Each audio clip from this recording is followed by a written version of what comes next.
하나님의 말씀은 에스겔 5장 1절에서 4절입니다.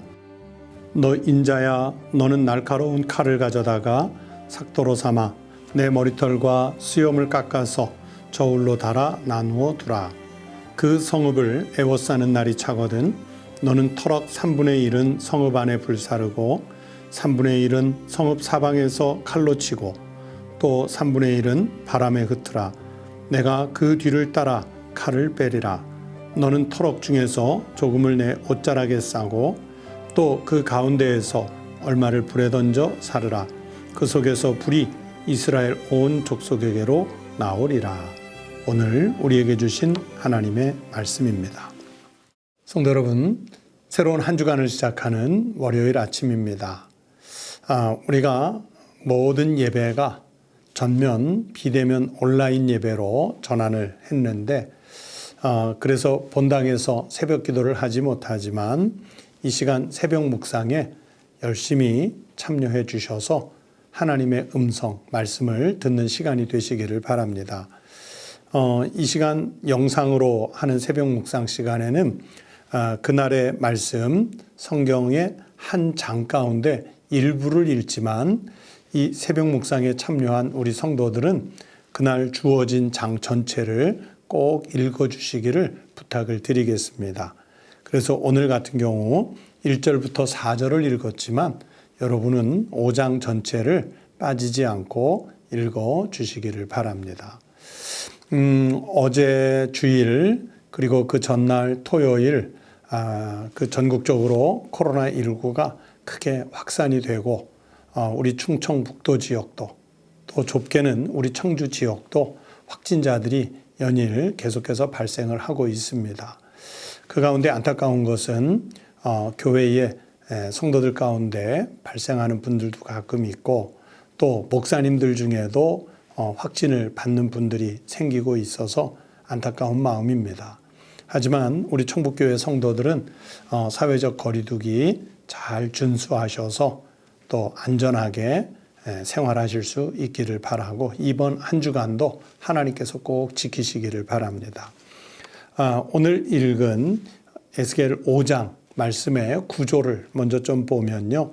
두 단락으로 크게 나눌 수 있는데 먼저 본문으로 읽은 1절부터 4절이 첫 번째 단락인데 예루살렘 멸망을 상징하는 네 번째 상징적 행동입니다. 그리고 두 번째는 5절부터 17절 말씀인데 여기는 예루살렘의 죄악과 그 죄악에 대한 하나님의 심판의 말씀이 들어가 있습니다. 4장 말씀 가운데 보시면 예루살렘의 멸망을 상징하는 상징적 행동이 세 가지가 나오고요. 그리고 이제 마지막 네 번째 상징적 행동이 여기 1절부터 4절에 나오는 겁니다. 첫 번째부터 세 번째 행동이 예루살렘이 포위당하고 함락을 통해서 처참한 기근에 빠질 것을 예언을 했다면 여기 1절부터 4절 네 번째는 예루살렘이 완전히 멸망할 것이라는 그 멸망 그 자체를 예언한 말씀이라고 보면 됩니다. 어떤 행동입니까? 머리털과 수염을 깎아서 저울로 달아두라고 그랬죠. 그래서 3분의 1은 불사르고 3분의 1은 칼로 자르고 나머지 3분의 1은 바람에 날려 흩으라 하는 내용의 말씀입니다. 불사르고 칼로 자르고 바람에 날린다는 것은 흔적도 없이 사라질 것이라고 하는 그런 맥락의 예언입니다. 동시에 처절한 심판을 예언한 말씀이라고 볼 수 있습니다. 이사야 7장 20절에도 거기는 바벨론이 아니라 이제 아수르이기는 하지만은 비슷한 예언이 있습니다. 그날에는 주께서 하수 저쪽에서 새내어온 삭도 곧 아수르 왕으로 내 백성의 머리털과 발털을 미실 것이요 수염도 깎으시리라. 이스라엘이 치욕을 당하고 그렇게 흩어질 것에 대한 예언의 말씀입니다. 실제 주전 586년 바벨론이 예루살렘을 3차 침략을 하게 되고 그 3차 침략 시에 예루살렘 주민 상당수가 이제 기근과 전염병으로 죽게 되지요. 예레미야 40장부터 44장에 보면 그 전염병과 기근으로 죽는 이야기가 상세히 나와 있습니다. 그리고 그 3차 침략 당시에 예루살렘을 탈출해서 타지로 도망을 친 그 백성들이 있었단 말이에요. 그 타지로 도망치던 백성들도요, 결국은 뒤에서 추격해온 바벨론 군인들에게 붙잡혀서 현장에서 처참하게 살육을 당하게 됩니다. 그리고 예루살렘 안에 남아있던 사람들 중에서도요, 상당수는 포로로 붙잡혀서 바벨론에 끌려가게 됩니다. 예언대로 기근과 전염병으로 죽고 도망치다가 붙잡혀 죽고 또는 포로로 잡혀갔다는 것은 이제 이스라엘 백성들이 뿔뿔이 흩어져서 유배를 당한다. 오늘 본문 1절부터 4절에 나오는 그 예언의 말씀이 훗날 나중에 그대로 이루어지는 것을 보게 됩니다. 여러분, 에스겔 선지자를 통해서 우리에게 주시는 영적 교훈들이 있습니다. 그것의 첫 번째는 뭐냐면 하나님의 심판은 아주 엄격하다. 꼭 에스겔 선지자의 상징적 행위, 수염과 머리카락 3분의 1을 불사르고 3분의 1은 칼로 자르고 3분의 1은 바람에 흩날리는 것처럼 그렇게 하나님의 심판은 아주 엄격하게 올 것이다 라는 말씀이에요. 하나님의 심판은 아주 엄격하기 때문에 이 세상의 방법으로는 피할 수가 없습니다. 하나님이 심판하시고 하자면 어떤 견고한 성도 막을 수가 없어요. 어떤 고위직에 있는 명망도 자신을 보호할 수가 없어요. 재물이 보호하겠습니까? 지식이 보호하겠습니까? 없어요. 하나님의 심판이 엄격하게 임하면 사람의 힘으로는 피할 수가 없습니다. 그래서 그 하나님의 심판이 우리에게 닥쳐올 때 할 수 있는 것은 뭐냐면 하나님의 사죄하시는 은총만 구할 뿐입니다. 이사야 55장 7절에서 말씀하셨습니다. 악인은 그의 길을, 불의한 자는 그의 생각을 버리고, 즉 길과 생각을 버리고 어떻게 여호와께로 돌아오라. 그리하면 그가 긍휼히 여기시리라. 우리 하나님께로 돌아오라. 그가 너그럽게 용서하시리라. 하나님께로 돌아오면 하나님이 긍휼히 여겨주실 줄로 믿습니다. 하나님께로 돌아오면 어떤 죄악도 하나님께서 용서해 주실 줄로 믿습니다. 이것이 우리가 흩어짐을 면하는 가장 유일한 방법이에요. 가장 좋은 방법이에요. 또 에스겔 이런 상징적 행위를 통해 주시는 영적 교훈 두 번째는 이런 엄격한 심판 중에도 하나님이 따로 보호하시는 하나님의 백성들이 남아 있다는 사실입니다. 3절 말씀을 다시 읽겠습니다. 너는 터럭 중에서 조금을 내 옷자락에 싸고, 머리털과 수염을 깎아서 3분의 1은 불사르고 3분의 1은 칼로 자르고 3분의 1은 바람에 날렸다고 했죠. 그런데 그 중에서도 일부를, 조금을 이제 옷자락에 싸놓은 존재가 있다. 그게 무슨 얘기냐면 보호한다는 것을 의미하는 거예요. 남은 것이 있다는 것을 의미하는 거예요. 그래서 이사야 선지자는 심판 중에 남아있는 그 이스라엘 백성들을 남은 자 또는 구루터기 이렇게 표현을 했습니다. 다시 말하면 어떤 엄격한 하나님의 심판 중에도 의로운 자는 하나님께서 반드시 보호하신다는 사실이 이 말씀 속에 들어 있습니다. 성도 여러분, 오늘날 우리가 살고 있는 세상을 보면 시시각각 우리의 신앙을 위협하는 일들이 있습니다.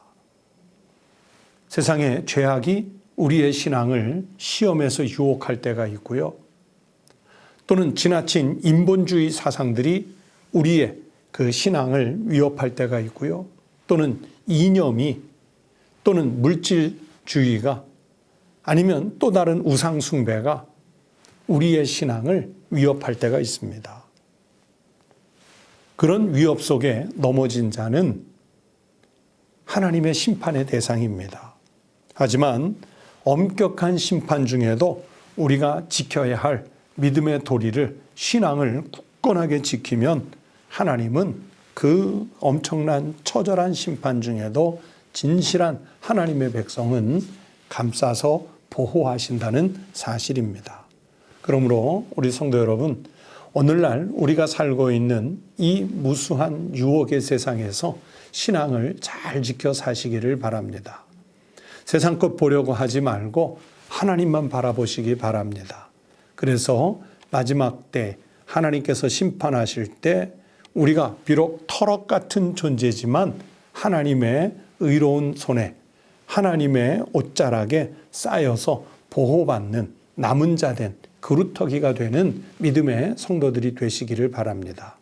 오늘도 하나님 앞에 우리의 믿음을 잘 지켜서 사시고 이 한 주간도 믿음의 사람으로서 승리하는 삶을 살아가는 우리 청북교회, 그리고 또 이 방송을 청취하는 모든 성도들이 되시기를 주의 이름으로 축원합니다. 기도하겠습니다. 아버지 하나님, 감사합니다. 오늘날 우리에게 시시각각 들려오는 소식은 우리의 마음을 아프게 하고 긴장하게 하고 두렵게 하는 소식들입니다. 하지만 하나님의 백성은 하나님께서 보호하심을 믿기에 이 어지러운 심판의 때에도 우리의 시선은 오직 주님만 바라보게 하시고 우리의 전 삶은 오직 하나님의 뜻에 맞추어 사는 백성들이 되게 하여 주시옵소서. 주께서 이 땅과 이 시대를 반드시 심판하실 때가 있음을 믿기에 우리는 어떤 시험과 유혹 앞에서도 흔들리지 않고 우리가 지켜야 할 믿음의 길을 잘 지키고 살아가는 하나님의 백성들이 되게 하여 주시옵소서. 그래서 마지막 심판의 때가 되면 그 터럭을 옷자락에 감싸 보호하셔서 남은 자들이 있게 하셨던 것처럼 주님, 다른 사람이 아니라 나의 신앙과 믿음이 그렇게 하나님께 남은 자요, 그루터기요, 보호받는 심령이 되게 하여 주시옵소서. 하나님, 나라의 코로나가 극심합니다. 우리의 이 지역 청주와 충청북도 지역에서도 또 곳곳에서 소식이 들려옵니다. 하나님, 이 땅을 보호하여 주시고 이 땅의 질병들을 치유하여 주시고 전염병이 더 이상 확산되지 않도록 하나님께서 차단해 주시고 종식시켜 주시옵소서. 하나님, 우리 사랑하는 성도들 하나님께 기도하는 제목들 응답해 주시고 한 해를 잘 마무리하고 새해에 우리에게 부어주실 하나님의 은혜를 더 심히 사모하는 백성 되게 해 주시옵소서. 이 한 주간 하나님께 우리의 삶을 맡기오니 주여 친히 인도하여 주시옵소서. 예수님의 이름으로 간절히 기도하옵나이다. 아멘. 오늘 아침 같이 기도하십시다. 이제 며칠 안 남은 2020년입니다. 지난 한 해 동안 우리가 주님 뜻대로 살지 못했던 죄악들이 있습니다. 이제 한 해를 마무리하는 이 시점에 우리 주님 뜻대로 살지 못했던 우리의 죄악을 회개하는 기도를 꼭 드리시기를 바랍니다. 그리고 두 번째는 새로운 한 주간, 이번 주 한 주간의 생활을 통해서 한 해를 잘 마무리하고 한 해를 지켜주신 하나님께 감사하는 내용들을 기억하며 기도하겠습니다. 세 번째는 우리 성도들의 가정이 평안하고 또 모든 가족들이 주님의 인도로 살아갈 수 있도록 기도하시기 바랍니다. 다 함께 기도하겠습니다.